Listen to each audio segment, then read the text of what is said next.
I was once destitute and poor, but in a court of law, I used mountain-high evidence to recover the $30 million Ava had drained from me over our 8 years together.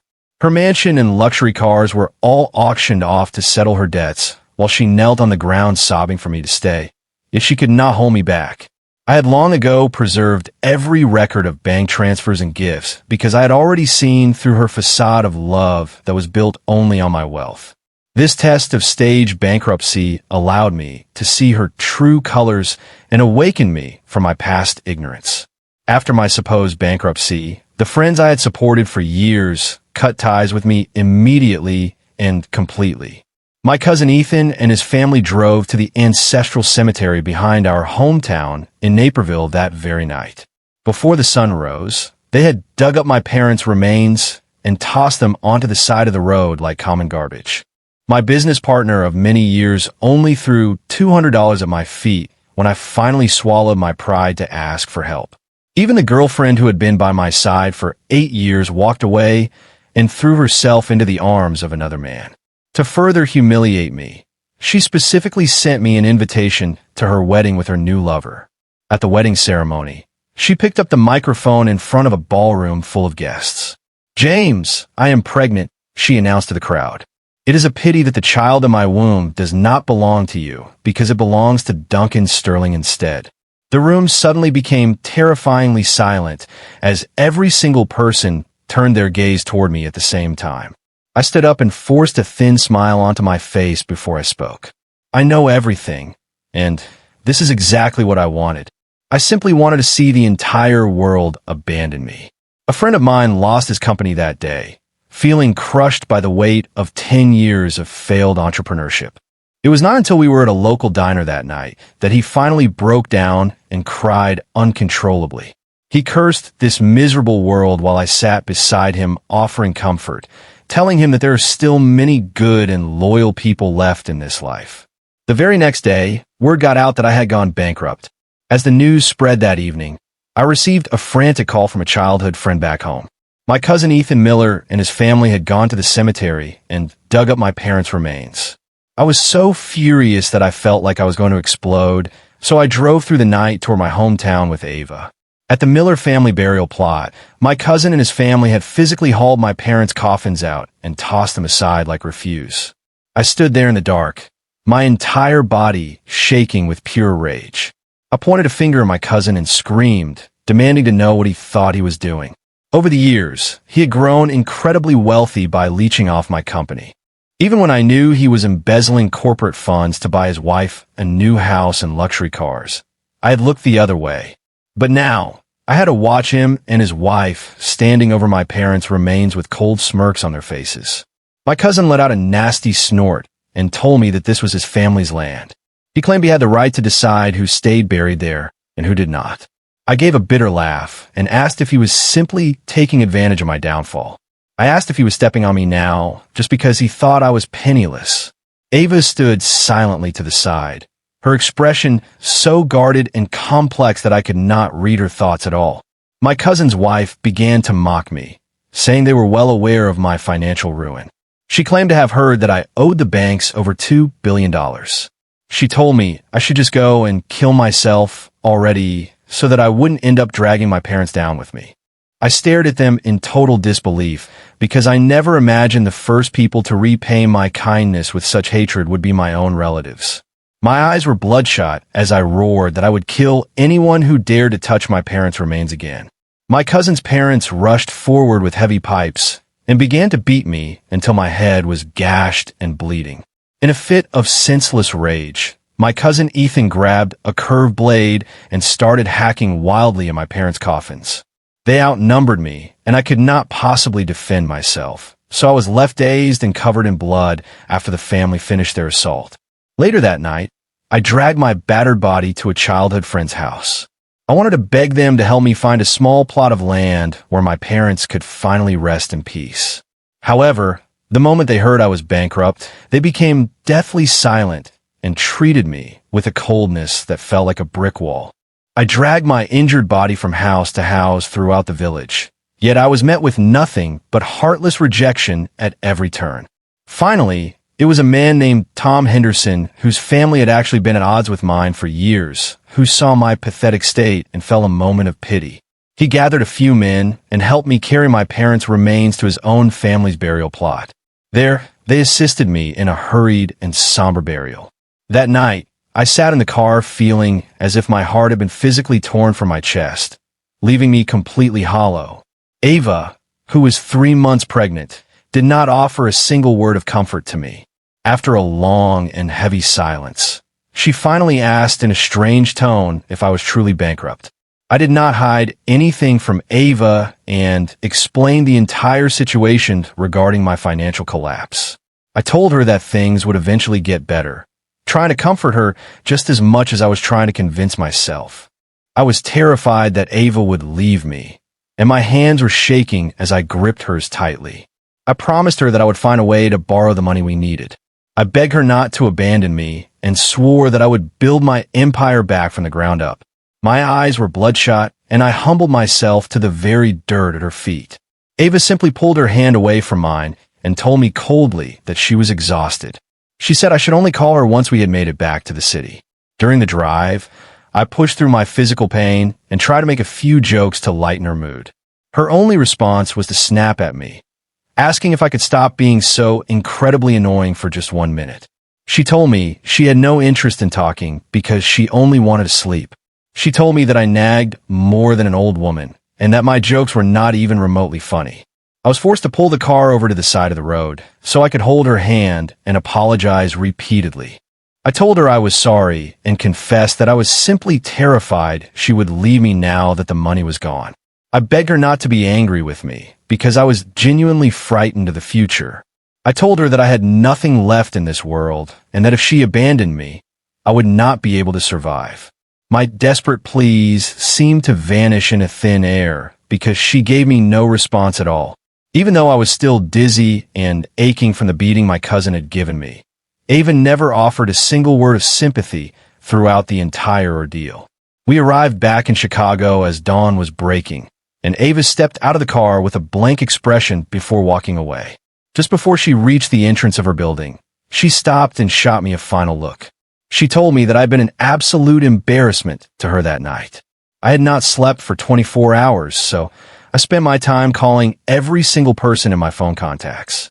However, the moment they heard about my financial ruin, the people who used to treat me like a mentor and a savior suddenly changed their tune. I eventually realized that after a whole day of pleading, I had not managed to borrow a single cent desperate, and with nowhere else to turn, I went to a high-end lounge that used to be a frequent spot for me and one of my major business partners. When he saw me, he immediately mocked me by calling me the great Chairman James Miller. He asked with a sneer what could have possibly brought such a powerful man to his establishment. The people around him erupted in laughter, making me so ashamed that I wanted to vanish on the spot. My former partner, whose name was Ethan Walker, asked with a cold smile if I had come there to beg for money. I gave a small nod, unable to even look him in the eye as I stood there in shame. Ethan ordered 2 bottles of whiskey to be opened and told me that if I could finish them both in one go, he might think about lending me something. Without saying a word, I grabbed the bottles and began pouring the burning liquid down my throat, forcing myself to drain every last drop. Ethan roared with laughter and pulled $200 bills from his wallet, tossing them onto the floor in front of me. He told me there was no need for a loan and that I should just take the cash so I wouldn't starve to death. I bit my lip until it nearly bled, my knuckles turning white from clenching my fists. I stared at the $200 for a long time before finally turning to leave with a hollow feeling in my chest. Back when Ethan Walker was just a struggling small business owner, he used to drink himself into a hospital bed just to impress me and win my favor. I had treated him very well over the years, and had even used my own personal wealth to save his company from the brink of total collapse. We used to call each other brothers, but now that memory felt like a sick joke. Looking back, the comforting words I had offered my friend at the diner seemed incredibly ironic now. Every one of my friends had abandoned me and treated me as if I were carrying a deadly plague. My house and cars had all been sold off, leaving me to wander the streets of Chicago as a homeless man with nowhere to go. The 2 bottles of whiskey finally took their toll, and I collapsed next to a planter on the sidewalk. When I finally regained enough strength, I called Ava to tell her that I had nowhere else to turn. I asked her if I could stay at her place for just a few nights until I figured things out. There was a silence on the other end of the line that lasted so long my heart began to sink into my stomach. Just as the tension was about to break me, Ava finally spoke and told me that we were finished. She said that being with me had become too exhausting and that I could no longer provide the lifestyle she desired. Before I could even respond, she hung up the phone and left me listening to the dial tone. I rushed to her apartment immediately, and when she saw me standing at the door looking desperate, she stepped outside with an annoyed expression. As soon as I saw her, I threw away the last shred of my dignity and dropped to my knees on the floor. My voice was shaking uncontrollably as I begged her not to leave me because she was the only thing I had left in the world. I told her how much I loved her and swore that I would find a way to get us through this crisis. I begged her for just a few more years, promising that I would give her everything she ever wanted. I clung to her legs and let my pride be trampled into the dirt as I wept. I was a grown man, yet I was reduced to crawling on the ground and sobbing like a child. I reminded Ava of the years I spent buying her designer handbags worth over $100,000 in expensive watches. I mentioned the sports cars and the villa I had given her, knowing she still possessed all of them. I asked if she would be willing to sell those items and lend me the money to get back on my feet. We had been together for 8 long years, and while I could endure how others treated me, I could not accept this from her. I had given her every single thing I had to offer. Ava shook my hands off with a look of pure disgust and stood over me with her arms crossed. She told me that those items were gifts I had given her voluntarily, which meant they belonged solely to her now.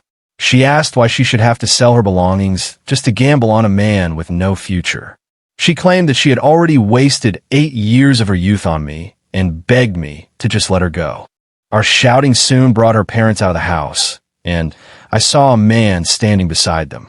His name was Duncan Sterling, and he was Ava's first love. Seeing Duncan, there made me feel as if I'd been struck by lightning, and I froze where I stood.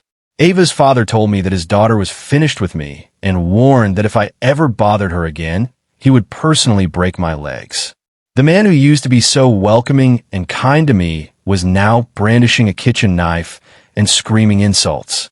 I was terrified and could only stammer in response while Ava's mother began swinging a broom at me repeatedly. Duncan just stood there enjoying the show with a look of malicious satisfaction on his face. His family had always been wealthy from their business, and they drove a luxury Mercedes SUV. He looked at me with a sneer and mentioned that he had almost forgotten to tell me he was marrying Ava in 2 weeks.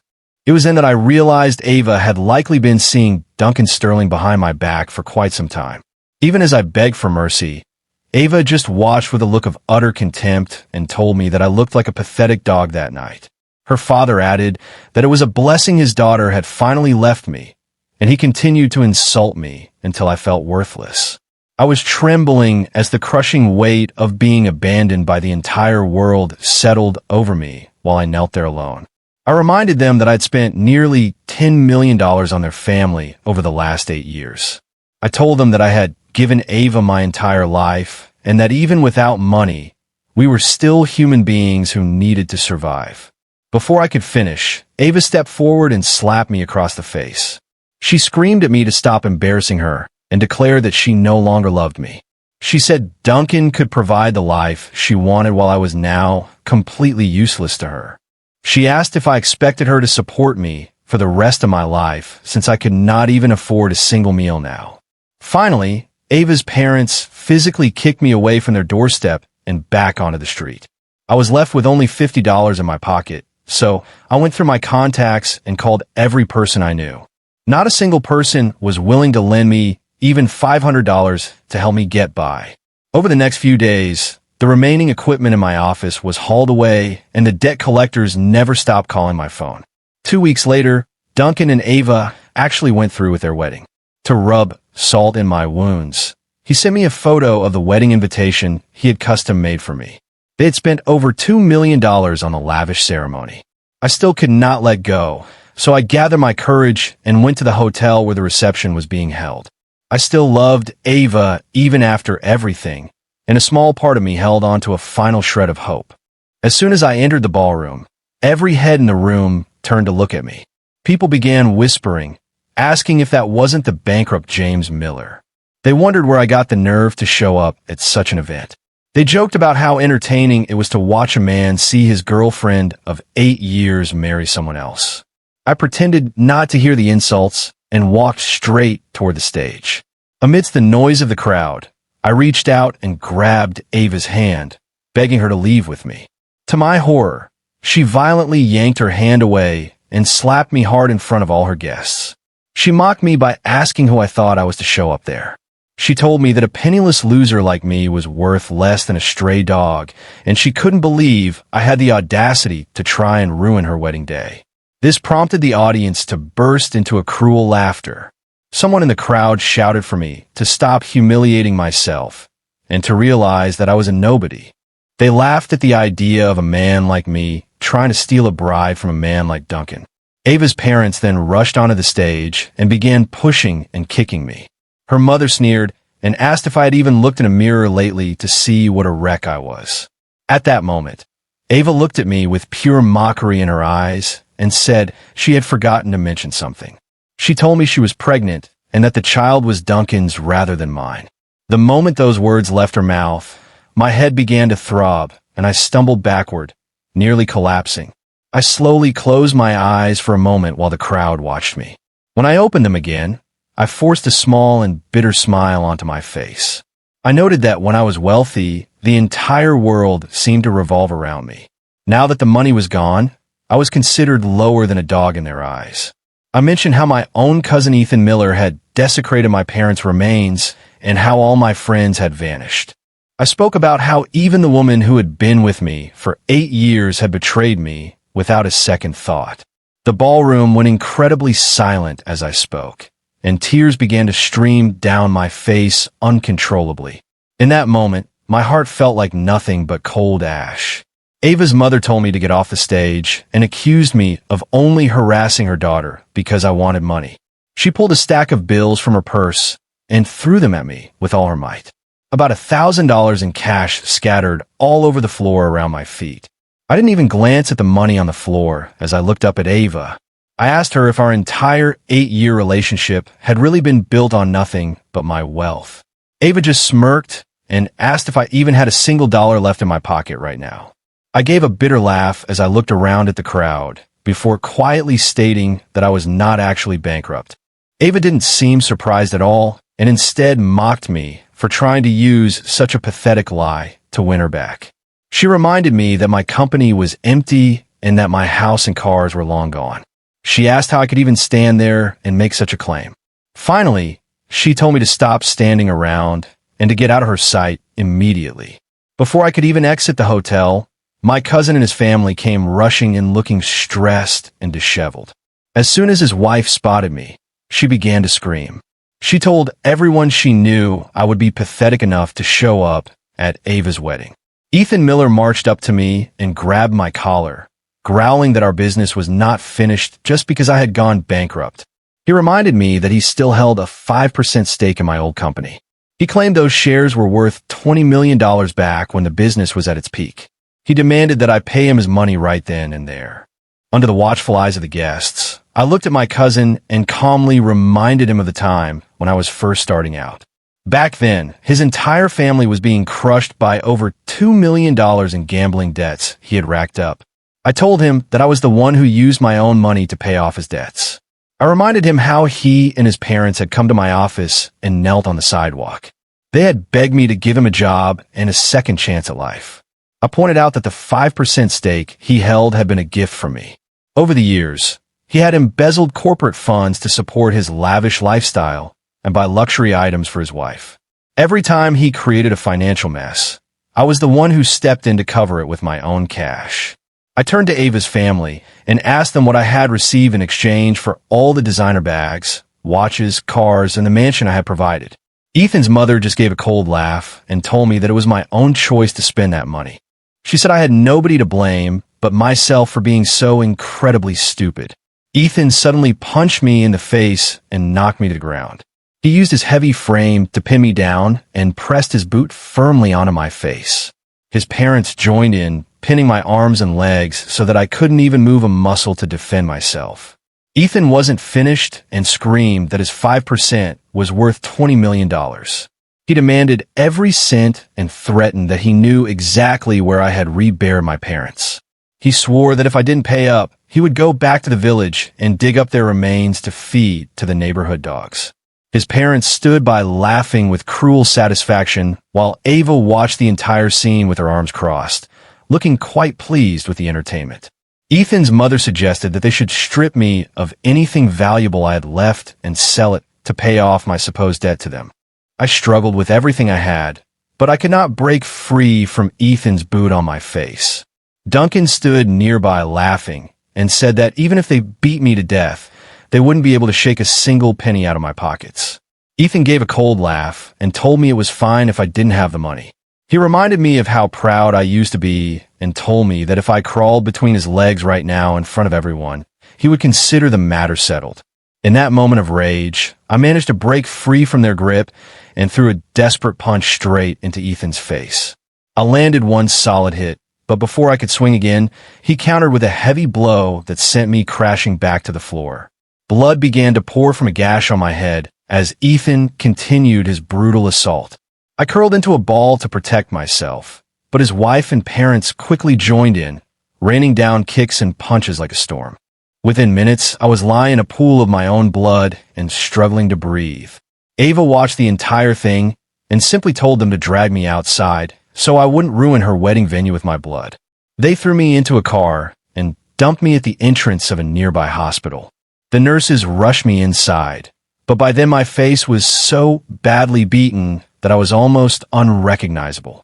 I ended up spending several days confined to a hospital bed. While I was recovering in the hospital, I happened to see photos on Facebook of Ava and Duncan on their honeymoon. She looked incredibly happy in the pictures, leaning into Duncan's arms while smiling at the camera. I noticed she was still wearing the designer watch I had bought her, which was worth over $100,000. Not a single person came to visit me during my entire stay at the hospital. A week later, I finally finished my discharge paperwork just as the grand opening for the Moon Group was about to begin. I forced myself into a suit despite my injuries not being fully healed and took a taxi to the event early in the morning. 5 brand new Bentleys were parked neatly in front of the venue as I arrived. I was shocked to see Ava's family there along with a large group of my former business associates. Even my cousin Ethan Miller and his entire family were there, strutting into the hall alongside some wealthy executives they had met through me. The grand ballroom was beautifully lit and already crowded with people. Ava froze for a moment when she spotted me, but her expression quickly turned to one of pure contempt. She asked what I was doing there, which caused Duncan Sterling and my cousin's family to turn around and look at me. I spread my hands and gave them a smile, telling them that I was naturally there to attend the opening of the Moon Group. It was strange, but looking at Ava didn't cause me any pain or anger anymore. I wasn't even sad. I was just completely numb to her existence. Duncan shook his head and laughed, mocking me for even knowing that the Moon Group was holding its opening today. He asked if I still thought I was the powerful Chairman Miller from the old days. He told me that if I knew anything about the Moon Group, I should understand that a beggar like me had no business being there. Ethan's mother chimed in, saying that I was clearly too poor to afford a meal. She claimed I must have heard about the event and shown up just to steal some free food and drinks. She then intentionally raised her voice to get the attention of the other guests in the room. Her shouting drew the attention of over half the people in the ballroom. Every guest at the Moon Group ceremony turned their eyes toward me as Ethan's mother pointed a finger at me with a mocking grin. She warned everyone to be careful around the beggar in the room. She announced that my name was James Miller and that I was completely bankrupt and starving. She claimed I had sneaked into the gala to scavenge for food and warned the wealthy guests to watch their purses and valuables. She joked that a thief like me would probably try to steal from them if they weren't careful. Ethan swaggered over to me with a look of pure contempt and noted that I was surprisingly resilient. He mocked me for being able to walk after only a week in the hospital. He asked me directly if I had come to the gala specifically to steal something. The commotion eventually drew the attention of the event hostess. She approached me and politely but coldly asked to see my invitation. I simply shook my head and told her that I did not need an invitation to be there. Ava, who had been enjoying the scene from the sidelines, finally stepped in to mock me further. She told me that I was absolutely nothing in a place like this. She asked sarcastically if I thought I was the owner of the Moon Group and how I could possibly claim I didn't need an invite. Amidst the waves of laughter and insults, I simply gave a casual nod and a smile. I told her that she was absolutely right and that I am indeed the owner of the Moon Group. Ava rolled her eyes and said I had clearly lost my mind, adding that she was lucky to have broken up with me.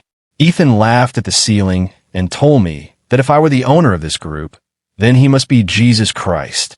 He told me to stop pretending to be something I was not. I didn't bother responding to their insults because their words no longer had the power to hurt me. I let them say whatever they wanted while I reminded myself that I would eventually collect every debt they owed me with interest. I then reached out and slapped Ethan across the face while he stared at me in shock. I told Ethan Miller that he would very soon come to regret every single word he had spoken today. His wife just gave a cold laugh and warned me that I should leave immediately because this was not a place where I could get away with such behavior. She reminded me that the Moon Group was a major local development project and asked if I could even begin to handle the consequences of causing trouble there. She started calling for security to come and throw the beggar out of the building. Before they could say another word, a woman in an elegant evening gown stepped onto the stage and picked up the microphone. Everyone understood that the official opening ceremony for the Moon Group was about to begin. I ignored the crowd and found a quiet seat in the corner of the room. The woman on stage gave a sharp and professional presentation on the future plans and the grand vision of the Moon Group. Finally, she looked out at the audience and invited the chairman of the Moon Group to come up and give the keynote speech. At that exact moment, I slowly stood up and began walking toward the stage. As I walked past Ava, she looked completely stunned and tried to say my name. She whispered to herself that the chairman might have the same name as me, but insisted that it couldn't possibly be me. I ignored the others and simply looked at Ava with a smile, reminding her that I had already told her the truth about being the chairman of the Moon Group. I asked her if she really hadn't realized that the Moon Group was formed by restructuring my original company. I explained that we had simply split and reorganized the old company's resources into a much larger enterprise. I told her that a shallow person like her would likely never understand the complexities of business anyway. As I approached the stage, the top executives sitting in the front row all stood up to show their respect. They all nodded to me and addressed me as Chairman Miller as I passed by. Row after row of employees stood up in my honor as I finally stepped onto the stage and took the microphone from my secretary. I skipped the usual greetings and looked down at Ava's family and my cousin's family, whose faces had turned as white as sheets. I announced to the room that there were several important matters I needed to address during this opening ceremony. First, as chairman, I announced that the Moon Group would be terminating all business relationships with our previous clients immediately. Second, I stated that I would be working with several powerful associates to pay special attention to Duncan Sterling's family business. Third, I declare that the entire legal department of the Moon Group will be filing a massive lawsuit against Ethan Miller for his embezzlement of corporate funds. Fourth, I announce my intention to legally recover every single dollar I had spent on my ex-girlfriend over the past 8 years. Every word I spoke felt like a knife in Ava's heart, and her complexion grew increasingly ghostly. My cousin Ethan had completely collapsed onto the floor, his face looking like ash. I stood there on the stage and looked down at him with a cold smile. The amount of money he had stolen over the years was more than enough to keep him in prison for the rest of his life. Even though I'd covered for him in the past, I had carefully kept a record of every single cent he had taken. I turned my attention back to Ava and told her plainly that I had never actually been bankrupt. I explained that my business had actually been expanding until it grew into the massive group they saw today. I handed the microphone back to an executive and began to walk off the stage. Before I could even reach the elevator, Ava and my cousin's entire family rushed toward me in a panic. Ava grabbed my arm in a state of emotional distress and asked why I'd lied to her if I wasn't really broke. I simply shrugged and asked her when exactly I had ever told her that I was bankrupt. I explained that the company was merely undergoing a restructuring to facilitate growth, but she had assumed the worst on her own. Since she was so convinced of my failure, I decided to play the part just to see what would happen. I told her that without this charade, I never would have seen her true character. Ava began to panic and gripped my hand tightly, pleading that she hadn't meant for things to turn out this way. She blamed her parents, claiming they had pressured her every day to leave me once they heard the rumors. She then turned and began screaming at Ethan's parents, telling them it was all their fault. She screamed that she never would have left me if it weren't for them. In a fit of rage, Ava actually shoved Duncan Sterling's parents to the ground. She called them foolish old people and demanded to know why they had forced her to marry Duncan in the first place. Ava dropped to her knees in front of me and begged for my forgiveness and another chance. She swore that she would have stayed if her parents hadn't forced her hand. I simply kicked her away from me and looked at her with total indifference. I asked Ava when I had ever owed her a single thing. I told her that when I was kneeling before her that night, begging her to stay, I was actually trying to hold onto the last bit of hope I had for us. I finished by telling her that we would settle the rest in a court of law. I promised that I would recover every single cent their family had taken from me over the years. My cousin and his wife were blocking the elevator, his face looking completely drained of color. His wife and parents began grabbing at my arms, begging me not to call the authorities. I reached out and slapped Ethan's wife, telling her that I had been more than generous to their family for far too long. I explained that while I might show mercy to others, I would never show any to them. My words seemed to finally make her realize the gravity of the situation. She desperately reminded me that her husband still held a 5% stake in my company. I just gave her a thin smile and told her that those shares belonged to the old entity. I explained that they had absolutely no connection to the New Moon Group. I asked them if they had even bothered to read the contract they had signed. I pointed out that the document clearly stated those shares were a gift from me. More importantly, it included a clause that allowed me to buy them back for $1 at any time if I so chose, and they had no right to refuse. I called them idiots for only hearing the part about the free gift and failing to read the fine print. They had been so eager to get their hands on the shares that they signed the papers without a second thought. My cousin's entire family stood there in a state of total shock. His parents suddenly started screaming at me, claiming that Ethan was my relative and that we were all family. I was so disgusted that I laughed and shouted the word family back at them with pure sarcasm. I reminded them that on the night of my supposed bankruptcy, they had gone to the Miller family cemetery and dug up my parents' remains. I mentioned how the 5 of them had ganged up to beat me until I was bleeding from the head. I asked them if they were thinking about family when they were trying to ruin me at Ava's wedding.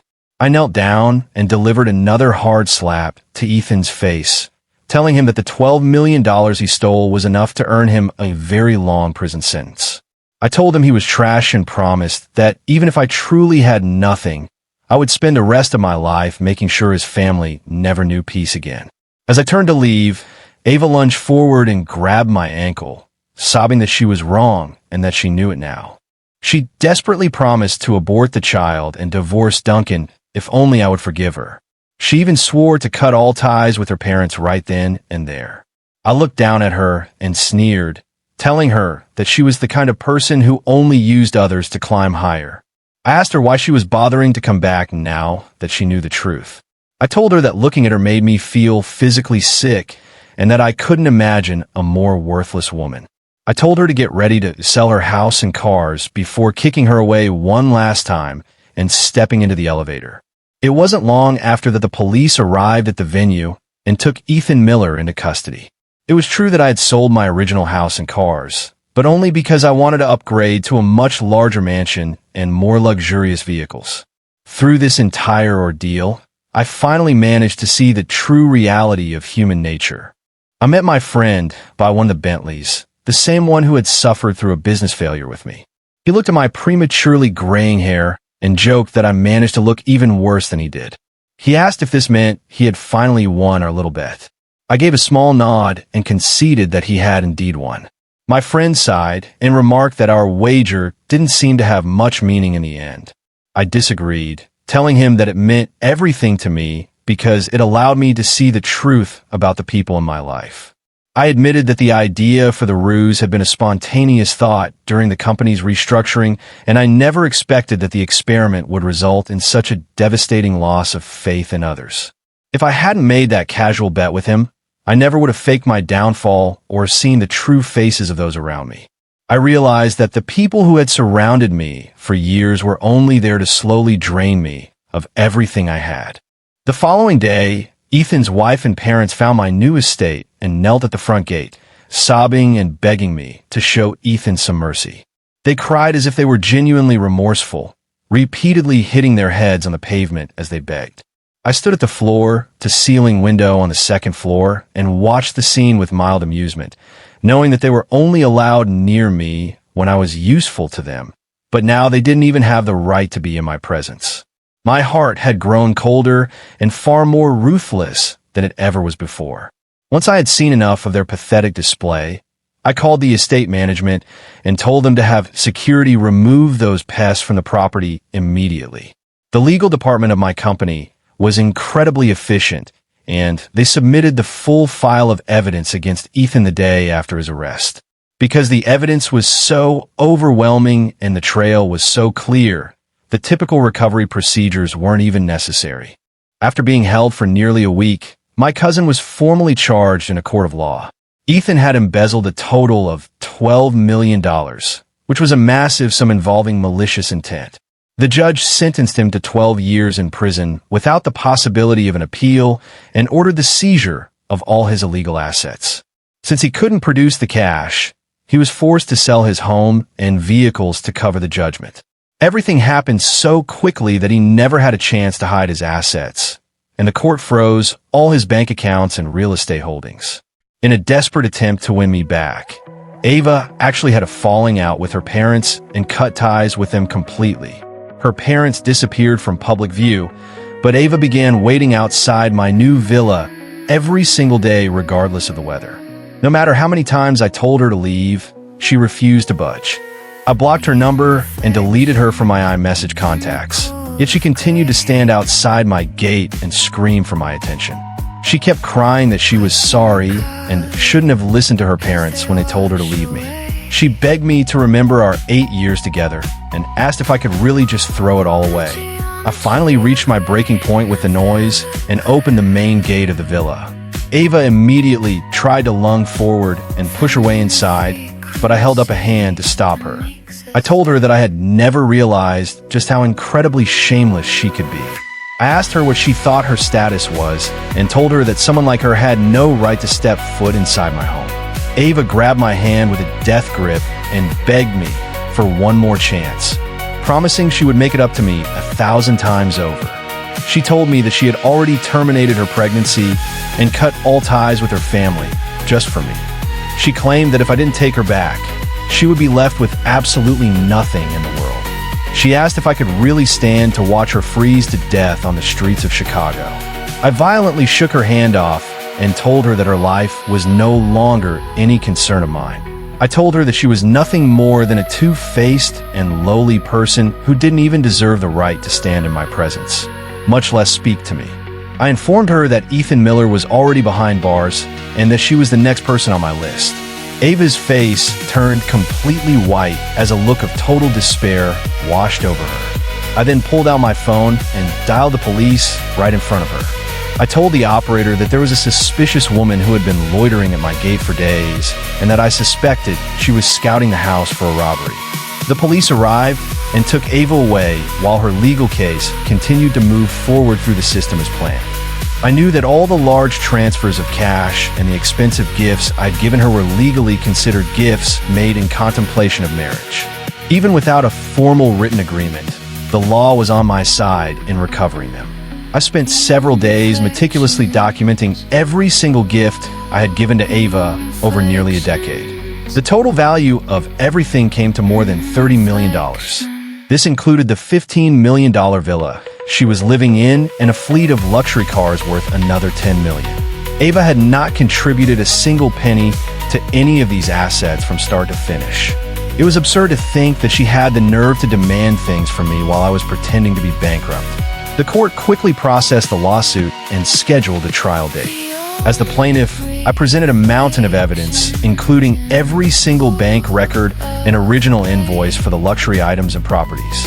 A massive stack of undeniable evidence was piled high on the judge's desk. Ava tried to argue her side, but the trial did not last long against such overwhelming proof. The judgment was handed down quickly, and she was ordered to return the full $30 million. When the verdict was read, Ava collapsed onto the floor of the courtroom in despair. Even though she was no longer speaking to her parents, their home was seized to be auctioned off to settle the debt. Her family had sold their original home years ago to move into that mansion, and they had already spent every other cent they had. This meant that Ava's parents would soon be completely homeless with nowhere left to turn. They were so deep in debt that they couldn't even afford the deposit on a small apartment. I completely ignored their desperate and hollow pleas for mercy. As I walked out of the courthouse that evening, I thought about how I used to confidently believe that no one would ever truly abandon me. Looking back at everything that had happened over the last month, I realized the only thing that mattered was the cold and dark reality of human nature. I had intentionally created a path of destruction during my staged financial collapse. Not a single person who tried to kick me while I was down would be allowed to walk away unscathed. I intended to make them pay back tenfold for every ounce of pain they had caused me. This cycle of retribution was far from over and had only just begun. As the story concludes, James Miller walked away from the courthouse as a man who had finally seen everyone for who they really were. 8 years of devotion had been repaid with the heartless insult that I was worth less than a dog. I had finally done the right thing by completely cutting ties with those who were never worthy of my presence. The ultimate revenge was not simply living a better life, but ensuring that those people could never hope to reach my level ever again.